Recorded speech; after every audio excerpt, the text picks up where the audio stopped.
oh, do I have a treat for you today. Good morning, California. It's a beautiful day out there. Congress continues their investigation into corporate lobbyist influence. Traffic is looking heavy on the expressway. Maybe just stay at home today. Linden Beach residents have expressed concern at the increased level of military involvement. The threat of a global conflict continues to rise. Cold tensions resurface between former NATO countries. Homeland Security assures us there is no need for concern. This just in. Reports of a massive explosion at Fort Linden. A huge shockwave from the military base. National Guard has evacuated the area. Are we under attack? Approaching the drop zone. Expect heavy resistance as you enter the Redacted Sector. Yesterday, a brand new Battle Royale by the name of Red Sector, specifically Battlefield Redacted Sector, was released. And lo and behold, it has a huge backstory that doesn't just tie it to the campaign of Battlefield 6, but on top of that, it also ties it to the rest of the Battlefield games altogether. Now, I have videos up on the channel explaining how all of the Battlefield games are connected, but today I'm going to be explaining to you the backstory of Redsec, how it connects to Battlefield 6 and the rest of the Battlefield universe, and maybe more importantly, where the story of it is going moving forward, what potential new maps can be for the game, and yes, we already know all of this, but to understand it, I first have to explain to you a little bit of backstory. So to begin, you need to understand what happened with the campaign in Battlefield 6.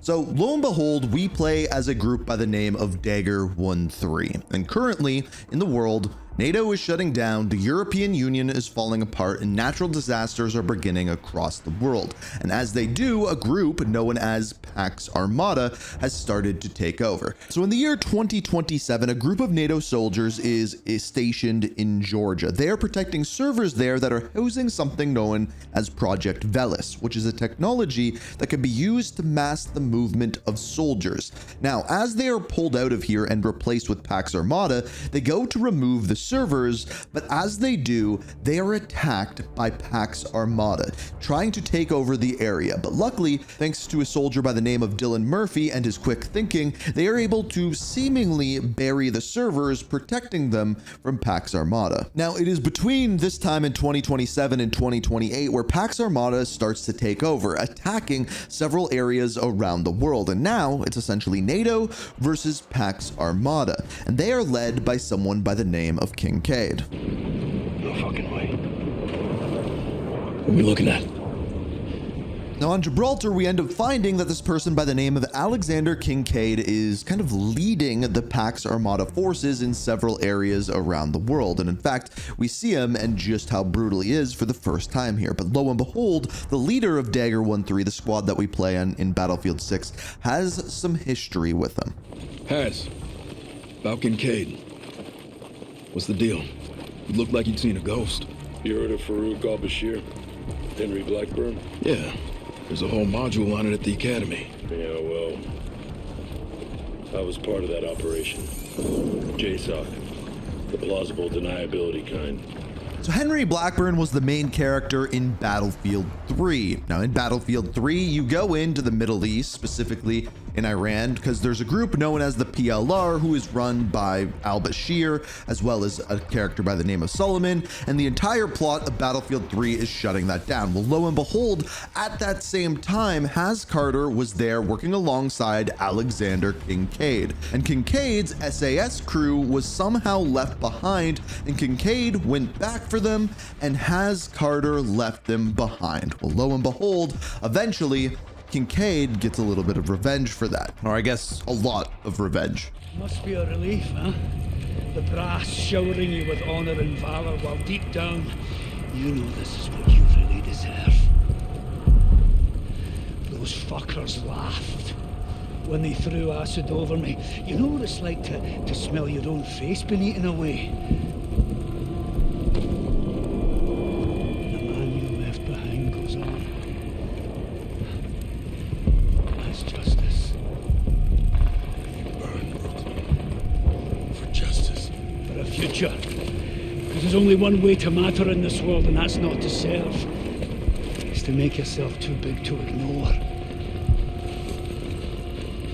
Be forgotten.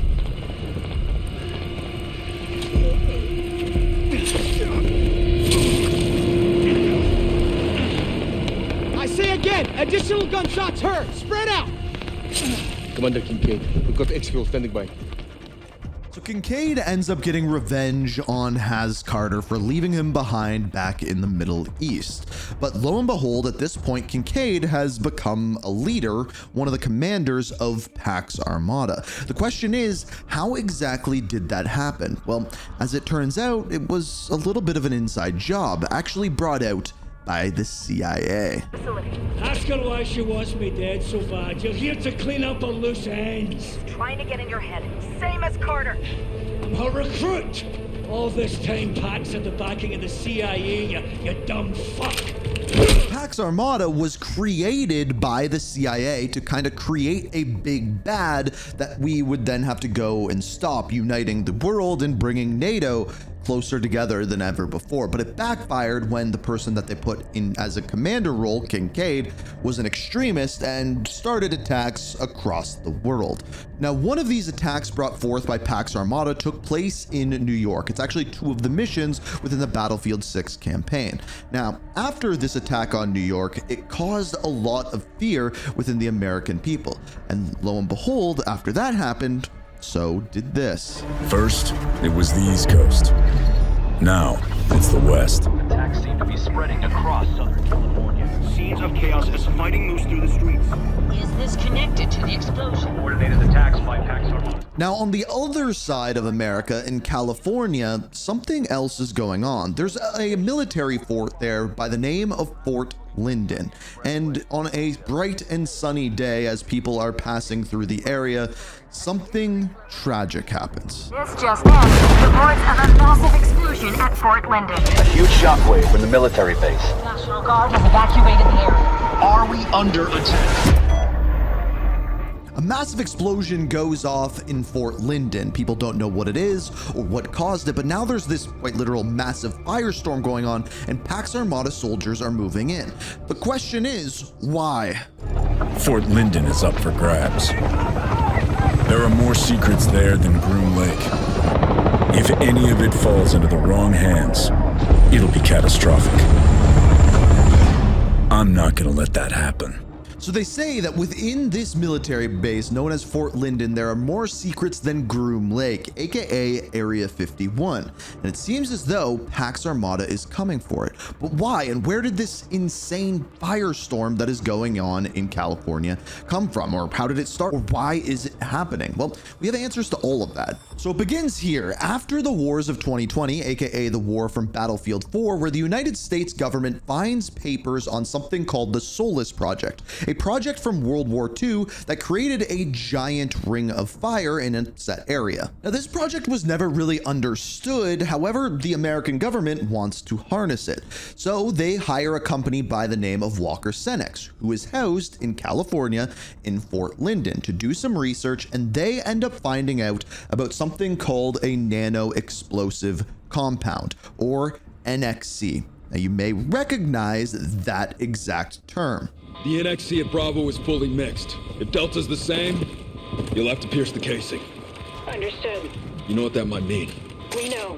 Now, NXC was the exact same compound that Pax Armada already had at the very end of the Battlefield 6 campaign. And in fact, as you escape after killing Alexander Kincaid, you actually see this exact compound with the ring of fire that has been detonated here in Tajikistan. Now, going back to the Walker Senex Corporation, the CEO of this corporation was Baik Salim, the character who we see killed in Cairo within the Battlefield 6 campaign. He's the character that you cut his thumb off and get his RFID to get information on Project Velos, those servers from the very beginning. Well, turns out this CEO was also behind the creation of NXC, working both sides alongside Pax Armada and the American government. Now, he was only supposed to be working with the American government, but he stole 4 of the NXC warheads, sold them to Pax Armada, and kept all of the information about his transactions and everything on his thumb drive. Yeah, I know, I had to say it.